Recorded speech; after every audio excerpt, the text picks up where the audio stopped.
Brother Martin, Brother Medgar, Brother Malcolm, we love you so and miss you much. Your freely given blood fertilizes the tree of freedom. Your precious bodies ripped apart by the assassin's bullet sustains us in our struggle. We shall never forget you. We shall build on your shoulders and keep alive your legacy. Malcolm X, Medgar Evers, and Martin Luther King, they all had incredible courage. They had an habitual desire for greatness. They never settled for mediocrity. They found a way of working and had joy in serving others. And at the same time, they connected living to giving. From a child, and especially when I got into high school, I was always fascinated about the civil rights movements in the USA. You know, obviously I'm from Jamaica, and being so close, everything that affected the USA literally affected us, and I was always intrigued by these three men. What is interesting about all of them is that they were all assassinated before the age of 40. And it would have been, I think, which is such a shame, they all got to around 38, 39, none of them really reached the age of 40, when I believe a lot of men really come into a maturity and wisdom of who they really are and what their mission is and what they can contribute to it. So I think that's the great travesty, really, that none of them really got to that mature, wise age. Their stories are also different, and yet their cause is the same. And it's all about being able to choose your destiny, to become the person you are called to be, and to be able to play your part equally and fully in society. And for me, growing up as a young black girl in the inner city, their stories resonated, and I was just reflecting on that, and all three of them, in their own different ways, hold some resonance with me. Brother Martin, visionary dreamer of a multiracial democracy, grand titan of love, drum major for justice, child of the prophetic black church who loved your way through the darkness. We shall never forget you. Never. My favorite of the three would be Martin Luther King, because like him, I'm a Christian. There was an opportunity for a man to have a lot of hate, and that iconic speech actually set the legacy. When you look back, he was not just a good leader, not a good servant leader, but a very visionary person, because to gaze into the future like that at a time when I would have thought this is damn near impossible. He was for integration, full integration, and propagated, intermixing of blacks and white. However, he was very much for the end of segregationist laws, which I believe were called Jim Crow at that time. And he actually believed that black and white people could live in harmony as brothers and sisters, and that the colour of a man's skin really should be of no more significance than the colour of their eyes. Dr. Martin fought racism, he fought inequality, he stood up for equal rights. He saw everybody coming together in this sense of community and challenging the sort of structural forces that denied them their humanity. Medgar and Malcolm, your work keeps living on, your spirit keeps us strong. Brother Medgar, leader of quiet dignity and undeniable determination. fighting for black people to gain the right to vote in Gut Bucket, Mississippi within apartheid America. We shall never forget your smile. We shall never forget your love. We shall never forget your sacrifice. Martin, Medgar and Malcolm, keep on keeping on. I would say Medgar Evers and Martin Luther King were very much coalitionist leaders and race transformation leaders. They saw that their struggle is a struggle for the poor. Their struggle was struggle for housing, benefits, poverty. As an educationalist, you know, Medgar Evers was very keen to capitalise on the opportunities of being an American citizen. And so when he came out of the army, one of the most important things for him was to get a good education. So he tried to do that, and of course he met with so many obstacles, and that set him on the road of really emancipation, not just for himself, but for other people. So I think their philosophies are about challenging oppression. I believe he was a World War II veteran, which I believe would not have sat well with Martin or Malcolm. Malcolm definitely would have not gone to fight. He wasn't patriotic for America. He wouldn't have gone and fought a war. He was against war, and he said he certainly wasn't going to fight a war, you know, for a country that, you know, didn't respect him in his homeland.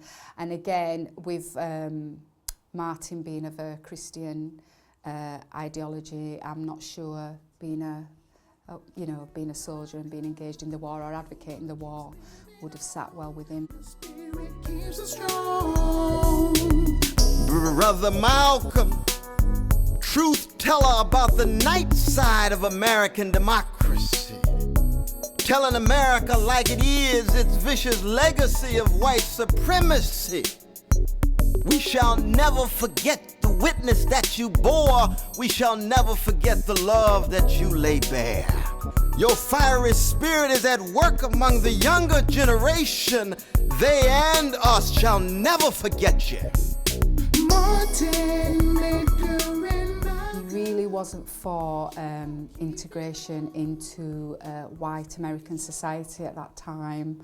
In fact, for him, he saw that as the ultimate nightmare. He also had a philosophy of an eye for an eye and a tooth for a tooth. And he was very clear that he didn't feel that black people at that time that were being really persecuted because of the colour of their skin should be non-violent towards people that were violent towards them. Malcolm X, he was very much a messianistic leader, didn't believe in any form of integration with white America. He believed very much that black nationalism was the only way black people were going to ever get their justice. He was talking about self-defense, self-empowerment, and also being proud of your blackness. The shell of your skin was important, but the internal love of self was far more greater. He started off very radical in the Nation of Islam, but actually became softer and became much more idealized in terms of, you know, the totality of humanity. It wasn't about one particular people, but it was about actually you can't diminish somebody else without being diminished yourself. It was about how do we go about living in harmony together. And I guess for a young black girl growing up, feeling at sometimes like I was a second-class citizen, that really appealed to me. Keep on keeping on. Keep on staying strong. Martin, Medgar and Malcolm. Your work keeps me. Which of the 3 M's inspired me the most is a very, very difficult question. I'm a 1960s youth, born 1961. So the kind of discrimination that was happening in America was kind of mirrored, very much so, here in the UK. So I kind of got involved with Malcolm X around 28 years of age, and at the time, coming out of the Air Force, I was very angry with this country. The discrimination that I saw my mother and father experience, the discrimination that I experienced and my peers experienced from the 60s, 70s and 80s was still very raw in my whole spirit and being. So Malcolm X was very much an inspiration to me. No, I didn't want to integrate. No, I never trusted anyone who didn't look like me at the time. So no retreat, no surrender. Black nationalism was very much what I was about. Self-empowerment was what I was about. I read Afrocentric material to gain my knowledge of self. However, as you get older and get wiser, you know, you start to realize that the Luther King approach or the Medgar Evers approach is so much better. So Medgar Evers was a very quiet, bona fide, dignified civil rights leader. Or he was just as strong and just as powerful as Malcolm X and Luther King, but he did it in a very quiet and subtle sort of way. And sometimes he had to be upfront, but he didn't look for confrontation. Confrontation found him. And then when you look at Martin Luther King, what can you say? One of the greatest orators of all time. You know, the I Have a Dream speech, the mountaintop speech, the speech on poverty, the speech on housing, and the way he built coalitions and he got global recognition. He won the Nobel Peace Prize in 1964. You've got to take something from that to say that the way he developed his spiritual black leadership, it was something was an inspiration to me as well. So all three, in times of my lifetime, has been an inspiration. Martin Luther King always taught me the art of reconciliation. And I guess for me, it's the way that how you carry. It's, in a funny way, for a long time, I thought, although I am naturally a serving person, I didn't want to. I felt that it was actually beneath, and it was actually beneath oneself. It was so weakness.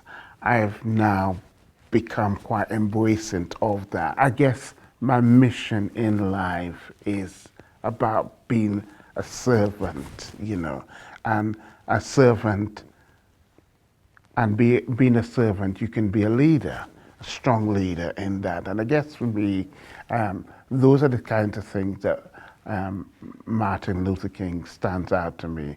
I think Malcolm X resonates with me personally the most, but I'd have to say that I think they've all three played a significant part in history and in our advancement, and so you know, they should all be applauded for that. But if I had to choose one, it would have to be Malcolm X, because personally, I mean, I had heard that his book, his autobiography, has had the power to change people's lives, particularly black men's lives. And I have a personal friend who I know was touched by reading that book, and he said for the very first time it opened his eyes to really what was going on around him. So obviously I was also a little bit intrigued, because I thought, well, if the book's that powerful, you know, I need to read it myself. I did read it in the early 90s, mid-90s, and I think if I can just share some of the personal things that have happened in my life. I mean, I went on to change my surname. I'm known as Louise Muhammad now. Just like Malcolm, I rejected the slave master name when I got a knowledge of where us as black people in the West, where our surnames came from, and that he was actually Malcolm Little, and he became Malcolm X under the teachings of Elijah Muhammad, and the X meant the unknown, because a lot of us don't know what our surnames were. We don't know which part of Africa our ancestors came from, many of us. And so I think that's one of the first things that I was really inspired to do. What Malcolm's life has shown me is that no matter where you are in life, redemption is possible. I mean, the history of his younger days, I mean, he was known as Detroit Red. He was a pimp, he was a hustler, and yet he was able to turn his life around and become one of the most profound black leaders in history. So I think it demonstrated to me that no matter where you find yourself, it is possible to lead to become a leader, and you know, regardless of what you've been or where you are. Very often in modern society, sometimes I do feel as if I'm on my own, fighting a real battle, you know, with the establishment, with political correctness, and trying to find a way around it. And very often in those real low moments when you feel, how am I going to get through that? An inspiration from Dr. Martin Luther and how he dealt with it in his time, in more severe condition, under more severe pressure, I believe, than I can ever imagine in this time. It has been a wonderful upliftment for me. It's enlightening, it's powerful. I walk with a pep in my step every time I just think of him speaking to 200,000 civil rights leaders and echoing his voice, declaring that, look here, I have a dream. And it's a dream.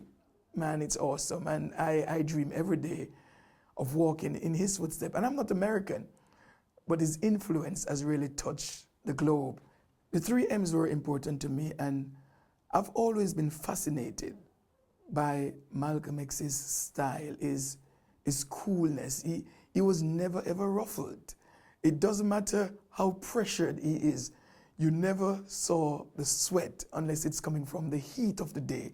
It seemed as if the spiritual denomination within the lives of these people played such an important role, and maybe that's why he could behave that calm. Maybe it's part of his personality.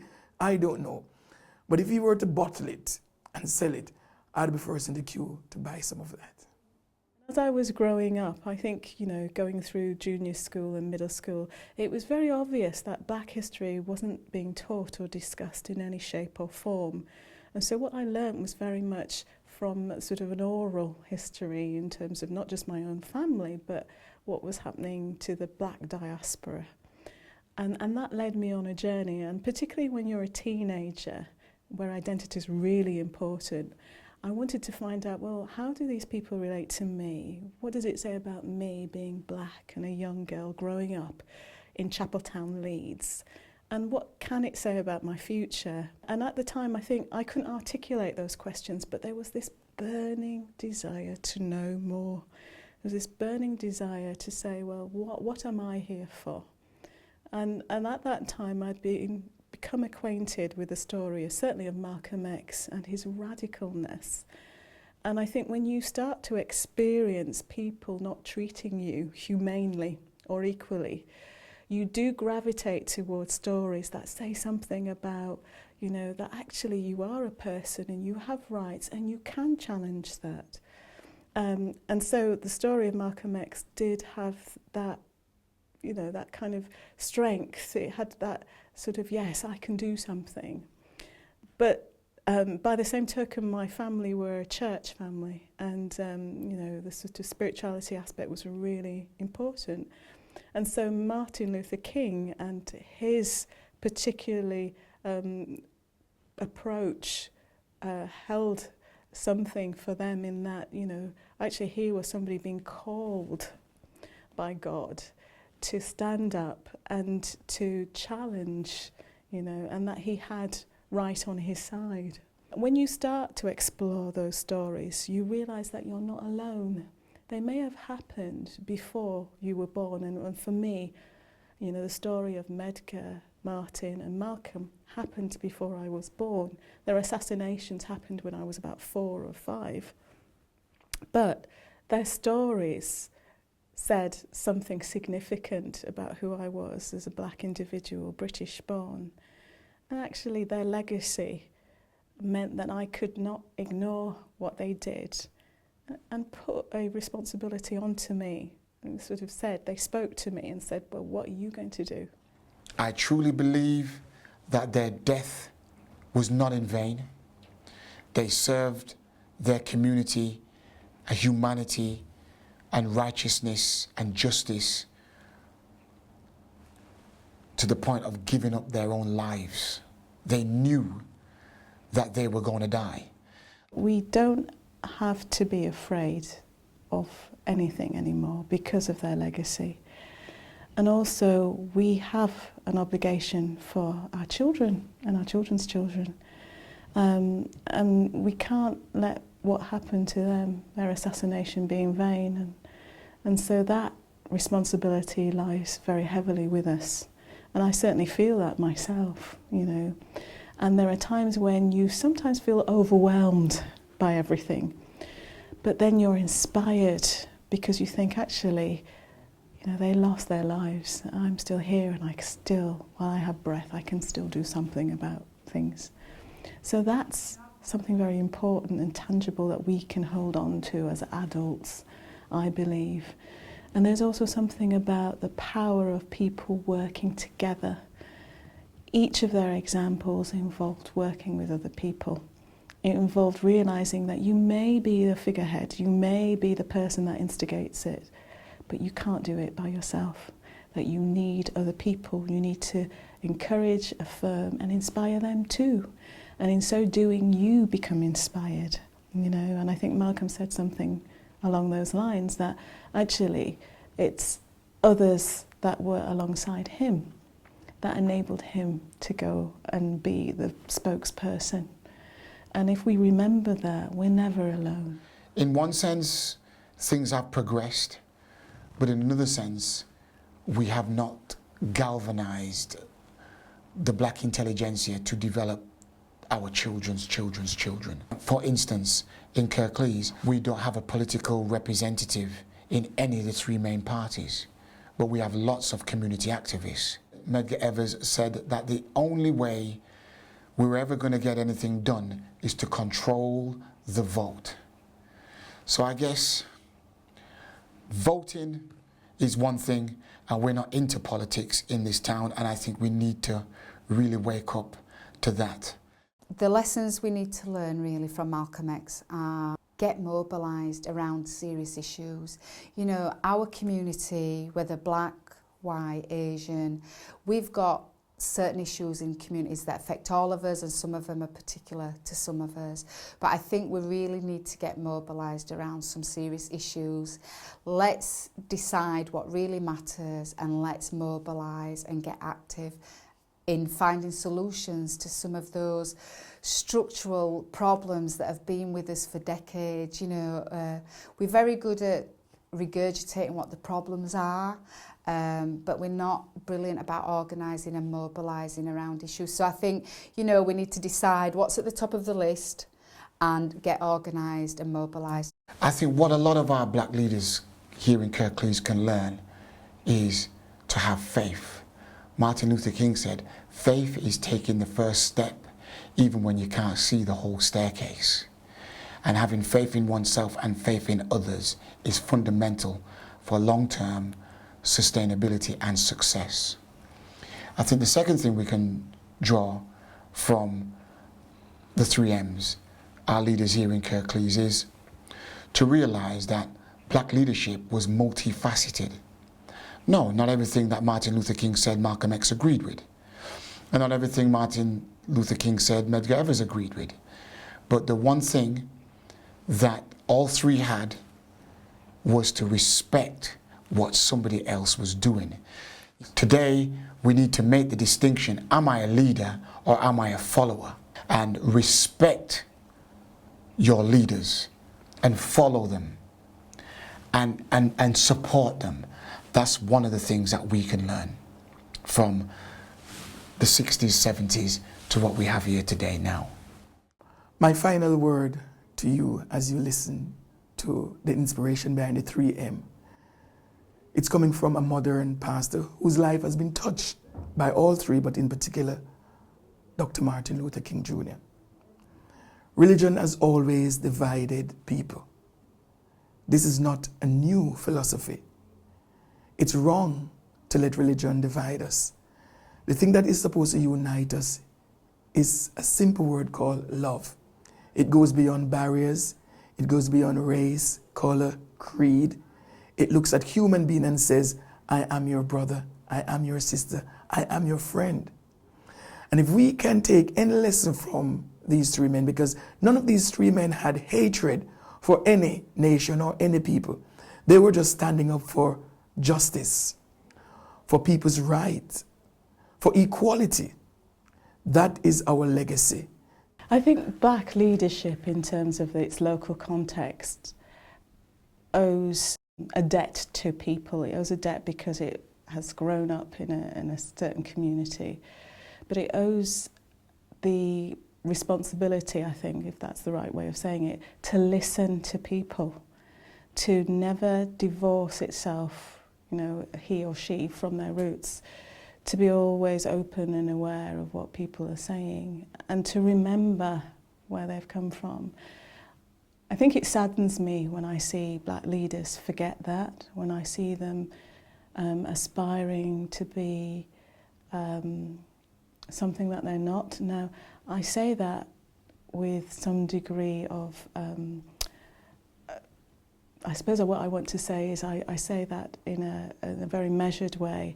I think you can never forget where you come from, but you also have to remember that some people need a hand, and that you do have that responsibility to go back, but also that it's okay to be who you are, but as long as you don't deny that. And there is that tension there, because we live in a society where there are pressures to say, you've got to be like this or you've got to be like that. And often you will get criticised by people who you've been, you know, you've grown up amongst, and say that you're trying to be something you're not. But I think there's something about sincerity and integrity. And the 3 M's, I think, spoke volumes about that. Integrity of character. You know, I have 2 teenagers who question me quite a lot about things and so on. They said, but we're not prepared. And I'm not saying that they should take what I and many of my compatriots had to take, but it's about how you go about it, and it's about what you wish for, what you dream for. In that speech, I have a dream, and even though that Martin can do that 50 years ago and dream that dream and seeing that dream reality, and that's what drove him to achieve what he thinks. I think, in a sense, my message is about letting young people dare to dream that, and not just dream with a thing, but actually saying, I'm gonna change the world. Mark. Be able to join hands and sing in the words of the old Negro spiritual. Free at last, free at last. Thank God Almighty. Medgar. Now, finally, ladies and gentlemen, we'll be demonstrating here until freedom comes to Negroes here in Jackson, Mississippi. To be respected as a human being, to be given the rights of a human being in this society, on this earth, in this day, which we intend to bring into existence by any means necessary. Never forget all the work you've done. Never give up to the battle.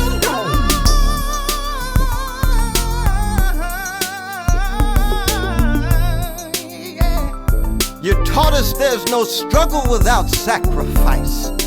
There's no rebirth without death. That the world is incomplete, that history is unfinished, that the future is open-ended, that what we do and what we think makes a difference. And we will rededicate ourselves to your cause. We'll live and die for what you struggle for. Your life and works will constitute wind at our back. We shall never forget what you gave us and try to take it to a higher level in the 21st century. Mark,